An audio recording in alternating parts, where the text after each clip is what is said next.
Good morning, student. As I am taking your third chapter, safety and first aid. Yesterday, we have discussed safety from fire, in which we have discussed what safety rules we should follow to protect ourselves from fire. Means हमें वो कौन कौन से safety rules हैं जो हमें follow करने चाहिए ताकि हम आग से बच सकें. And if the fire occurs, what method we should follow. It means अगर आग लग जाती है तो हमें कौन से स्टेप्स लेने चाहिए या कौन से मेथड्स फॉलो करने चाहिए. This much we have studied in our last class.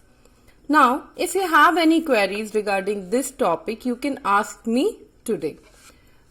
So we will move to the next topic, that is safety on the road. It means what steps we should follow to make ourselves safe while walking on the road or while we are on the road. मतलब हमें कौन से steps follow करने चाहिए वो हम इसमें पढ़ेंगे जब हम रोड पे चल रहे हों, चाहे पैदल चल रहे हों या फिर अपने किसी व्हीकल से चल रहे हों. Okay, now let us read. We should always be careful on the road. On the roadside, we see many traffic signs.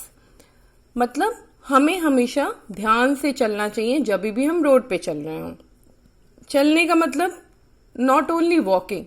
It means while you are going on the road through your vehicle, through your you can say bicycle, through your motorcycle, through your four-wheeler, or while walking. In any way, if you are walking on the road, you should be careful. मतलब आप कैसे भी अगर जा रहे हो, किसी भी चीज से जा रहे हो, पैदल जा रहे हो, आपको रोड पे चलते वक्त बहुत ध्यान से चलना चाहिए. On the road side, we see many traffic signs. Road के किनारे हम कई तरह के ट्रैफिक साइंस देखते हैं. Like this. These are the traffic signs. This I gave you in the homework. I hope all of you have drawn this traffic sign. Okay. Now, we should follow the traffic signs to keep ourselves and others safe. हमें ये traffic science follow करने चाहिए ताकि हम अपने आप की सुरक्षा कर सकें और दूसरों की भी सुरक्षा का ध्यान रखना चाहिए. जब हम इसको फॉलो करते हैं तो उससे दूसरे भी सेफ रहते हैं और हम खुद को भी सेफ रखते हैं. Now the first traffic sign is speed breaker ahead.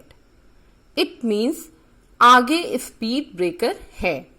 Okay, now आगे स्पीड ब्रेकर है तो व्हाट इंडिकेट्स यू और what this signs tries to tell you.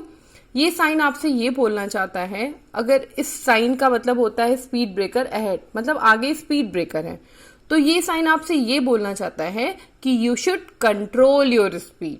मतलब अब आपकी स्पीड धीरे हो जानी चाहिए क्योंकि आगे स्पीड ब्रेकर है. Okay, now second sign is of no entry. No entry means you are not allowed to enter.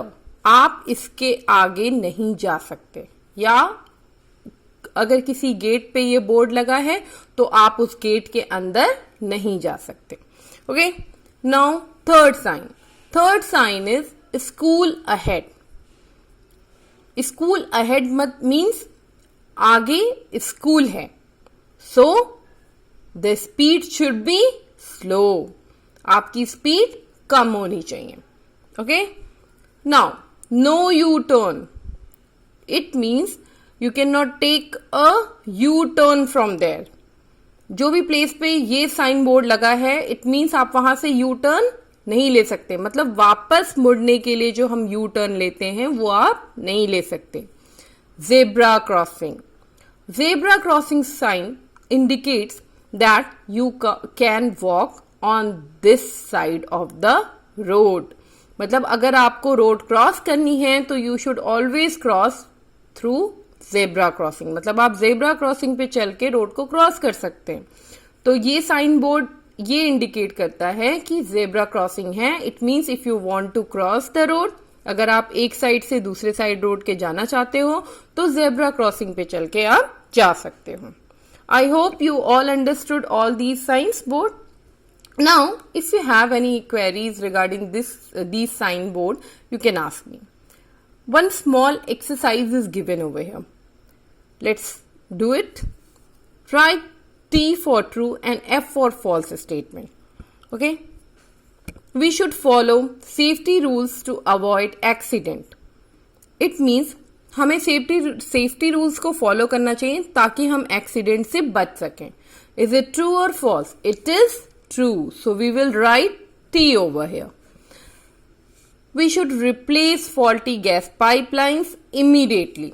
Sorry, pipelines नहीं, pipes. We should replace faulty gas pipes immediately. It means जो gas pipes लगी रहती है हमारे cylinder से attach होके, अगर वो खराब हो गई हैं, कट गई हैं, कोई स्क्रैचेस है उनमें, तो हमें उन्हें तुरंत रिप्लेस कर देना चाहिए.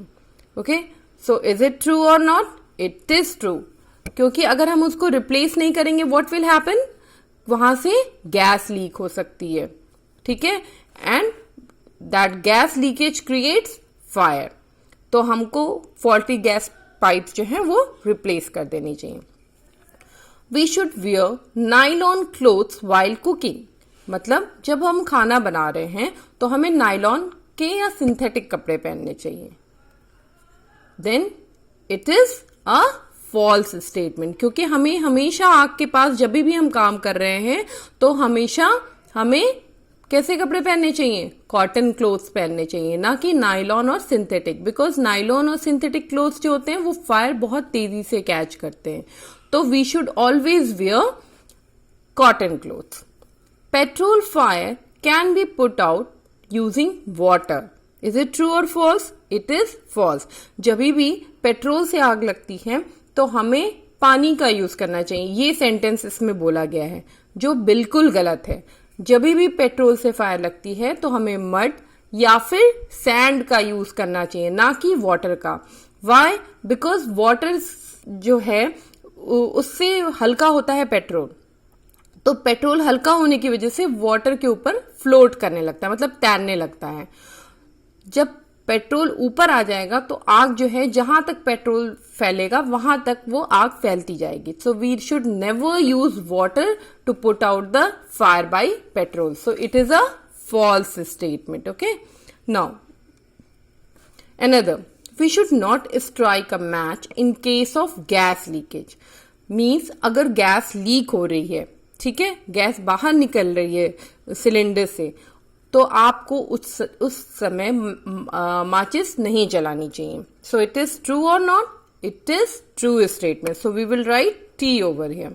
क्योंकि अगर आप उस टाइम माचिस जलाओगे, व्हाट विल हैपन?